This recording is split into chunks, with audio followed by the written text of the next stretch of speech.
Hello everyone, this is Dr. Hashem Abu Serhan. In this new series, Did You Know series, we will explore the latest updates and groundbreaking innovations in ophthalmology. I hope you will find this series very interesting and fruitful for you. So we'll begin in the first new information, or Did You Know series. First one is Keratoconus is inflammatory disease. So let's start. I don't have any disclosures to declare. So as an introduction, keratoconus has traditionally been classified as non-inflammatory progressive corneal disease, corneal thinning, steepening, and non-inflammatory because of the lack of corneal new vessels and inflammatory cell infiltration. And since 1854, the year of the landmark publication of Dr. John Nottingham, the practical observation on the conical cornea, where he was the first one to define the keratoconus and provided association with it. And since that time, the exact mechanism driving keratoconus remained largely unclear for about 150 years. And because many of these studies relied on depending on the corneas obtained from transplant, leading to several inaccurate conclusions. But is that real? Is keratoconus an inflammatory progressive disease or its inflammatory disorder? We'll discover that in this talk. In 2005, Dr. Lima and Dr. Duran conducted a case-control study of around 28 eyes to assess the level of different inflammatory molecules and matrix metalloproteinases in the tears of the patients with keratoconus, and surprisingly, they found that patients with keratoconus has significantly higher level of interleukin-6, TNF-alpha, tissue necrosis factor alpha, and matrix metalloproteinase 9. And this study was published in Ophthalmology. And not only that, this is the table of the level of inflammatory molecules in the tears, interleukin-6, TNF-alpha, matrix metalloproteinase number 9 are all higher in keratoconus, and that was statistically significant. And not only that, the extent of this increase of the inflammatory marker increase was found to be associated with the severity of keratoconus. As you see in this diagram, interleukin-6, as you go to more severe keratoconus, more K readings, more stage of keratoconus, higher level of inflammatory marker. Similarly, TNF, tissue necrosis factor, as you go to the more severe disease of keratoconus, the levels of inflammatory marker are higher. Similarly, here in the matrix metalloproteinase number 9. And this study opened the eyes about the possible inflammatory nature of keratoconus. The same group of authors, Dr. Lima and her colleagues, report in 2009 that in patients with unilateral keratoconus and the contralateral eye having subclinical disease, they found that in the eyes with the unilateral keratoconus, the interleukin-6 and TNF-alpha, tissue necrosis factor alpha, were overexpressed in the tears of subclinical and keratoconus eyes. And they also noted that there was increased matrix metalloproteinases in the keratoconic eyes compared to the subclinical eyes.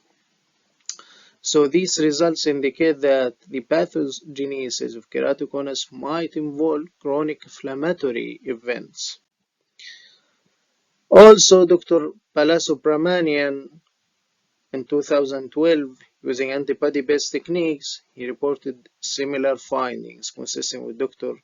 Lima and her colleagues' studies, and they found that increased tear expression of matrix metalloproteinase 1, 3, 7, 13, in addition to interleukin 4, 5, 6, and 8, plus tumor necrosis factor alpha and beta in keratoconic eyes compared to the control group. Additionally, moreover, in agreement with these previous results, Dr. Jan and his colleagues found also higher level of interleukin-6 in the tear film samples of keratoconic patients keratoconus patients along with significant decrease in the interleukin-12. So there is abnormal cytokine profile in the tear fluid of keratoconus patients. In another review point, Dr. Balasubramanian, he used an electrophoretic device, we'll show you the picture just in a couple of seconds, to fractionate the tear proteins of the eyes with keratoconus and normal subjects and quantitatively compared these proteins between those patients.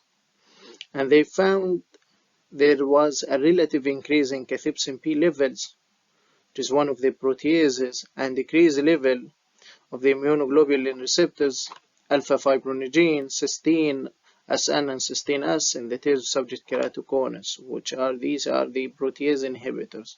So we have protease inhibitors imbalance. We have tear protein differentially expressing keratoconus eyes with increased proteases, decreased protease inhibitors, meaning that we have pro-inflammatory process happening in the eyes with keratoconus. And this is the picture this is the device he used to fractionate the 10 S microfiltration system, expression system, to fractionate the proteins from the tears of the patient with keratoconus and control subjects. Also, Dr. Karaka and his colleagues reported the results of cross-sectional observation study where they included 54 patients with keratoconus 25, age and 6 match control subjects. And they found interestingly that there was a positive correlation between the neutrophil-to-lymphocyte ratio and the progression of the disease. The neutrophil-to-lymphocyte ratio is a ratio between the total count of the neutrophil to those of the lymphocytes, and is one of the potential markers for systemic inflammatory process. And they concluded that when they found this correlation between the neutrophil to lymphocyte ratio and the progression of keratoconus disease, that their results supported the relationship between the progression of keratoconus and increased systemic inflammatory response. Not only that, Dr. Kulusvari evaluated the effect of corneal cross-linking procedure on different tear biomarkers, and they included 23 eyes with keratoconus and 12 normal eyes as a control group. And they found after 6 months from the cross-linking that there was significant increase in the tissue plasminogen activator in tear samples, where the level was higher at the baseline in the keratoconic eyes compared to controls. What they found, very interestingly, at 12 months, they observed a significant decrease in the interleukin-6 and CXCL8, the interleukin-8, which is the most potent human neutrophil attracting chemokine. So this significant decrease of these very strong chemokines after 12 months from the cross-linking keratoconus patients considered one of the factors in the stabilizing diseases, one of the factors that we now know how cross-linking stabilize keratoconus patient eyes from progression. So cross-linking equals less inflammation. Dr. McMoney also provided a very beautiful argument that keratoconus is an inflammatory disorder, where he discussed the association between rosacea and pseudokeratoconus. The ocular rosacea, the ocular manifestation of rosacea in general, is about 6% to 50%. The prevalence of this manifestation differ in the literature. However, there were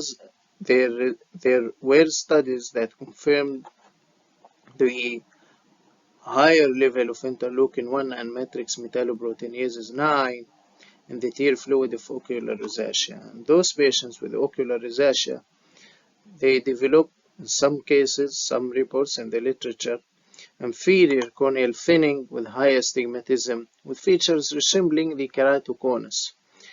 And they provide explanation that because of the presence of the inflammatory markers and the degradative enzymes inferiorly in the tear meniscus, and this contact inferiorly with the tear meniscus to the cornea cause inferior corneal thinning with subsequently higher astigmatism resembling the features of keratoconus. That's why he coined the term between the rosacea and pseudokeratoconus, confirming the association or correlation between keratoconus and inflammation processes in general. Not only that, there are many studies now in the literature talking about the inflammatory nature of keratoconic eyes. This is one of the studies published in the scientific report discussed keratoconus patients exhibit a distinct ocular surface immune cell inflammatory profile. This is another study published in the European Journal of Ophthalmology also investigating the role of inflammation in keratoconus, retrospective analysis of 551. All of these studies confirm the inflammatory response, inflammatory nature of keratoconus patients. Not only that, also this study published in the Ocular Immunology and Inflammation is keratoconus inflammatory disease. They provided new implications of inflammatory pathways, and also they concluded that keratoconus is an inflammatory disorder. And this table discussed many studies. They talk about the inflammatory process, the evidence of inflammatory process in patients. In keratoconus, for example, these studies discuss about keratoconic eye without contact lens wears, and all these studies discuss with contact lens wear, and those all studies discuss the role of wound healing cascades. These studies discuss the role of the enzyme activities. The studies provided reduced anti-inflammatory capacities, and this study provided increased serum albumin keratoconus tears, suggesting a failure of the blood-ocular barrier in the conjunctival vessels. So there are many studies now discussing, concluding that keratoconus is inflammatory disease.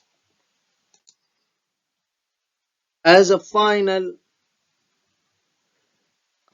snapshot of what we talked, that there is imbalance between the proteolytic enzymes, between the pro-inflammatory markers and the oxidative stress with the anti-inflammatory cytokines and anti-inflammatory modulators with antioxidant, resulting in final keratocyte apoptosis and death after the increasing oxidative stress and DNA damage. So this imbalance resulting finally in progressive development nature of the keratoconus. So now we are in the era of paradigm shift. We do redefine the keratoconus as a chronic inflammatory corneal disease. Keratoconus is no more non-inflammatory progressive corneal thinning. Keratoconus is a chronic progressive inflammatory corneal thinning, steepening. So we should redefine keratoconus and update ourselves. And when we say that keratoconus is inflammatory progressive corneal disease, we open the door for the potential of anti-inflammatory therapies. And one of these anti-inflammatory agents is tetracyclines or doxycyclines, where these agents decrease the activity of collagenase, phospholipase A2, and several matrix metalloproteinases, and also they decrease the production of interleukin-1 tumor necrosis factor alpha. But until now, there is no placebo-controlled clinical trial to assess their efficacy as an anti-inflammatory agent for keratoconus, or are these agents helpful in stopping the progression of keratoconic eyes? There is one of the knowledge gap in the literature, and inshallah we'll hear the answer in the future, in the near future. Also, some studies suggested that we can give them NSAIDs, non-steroidal anti-inflammatory drug, However, NSAID has been reported to cause corneal thinning, and those patients, keratoconus patients, already have corneal thinning, and it's suggested that they might increase the corneal thinning, increase the risk of corneal perforation. Also, corticosteroids, one of the main anti-inflammatory drugs that we use in ophthalmology and general medicine. However, for the keratoconus, is a chronic disease, the use of corticosteroid for long-term period increases the risk of many complications, including glaucoma, cataract, and many other complications you know. Also, some studies discuss the role of cyclosporin A because it's immunosuppressive drug, has anti-inflammatory characteristics. So also could be also useful for keratoconus patients. And also omega-3 fatty acids could be also a potential diet modification for patients with keratoconus, where they increase the omega-3 fatty acids because it has many anti-inflammatory characteristics where it can help them in the stopping the progression of the thinning. So this anti-inflammatory therapy windows has been opened, and we hope that we will see many answers in the near future. And that's it. This is my advice. This is everything you can do, but this is everything you can do today. So do it slowly and keep doing it. Thank you all.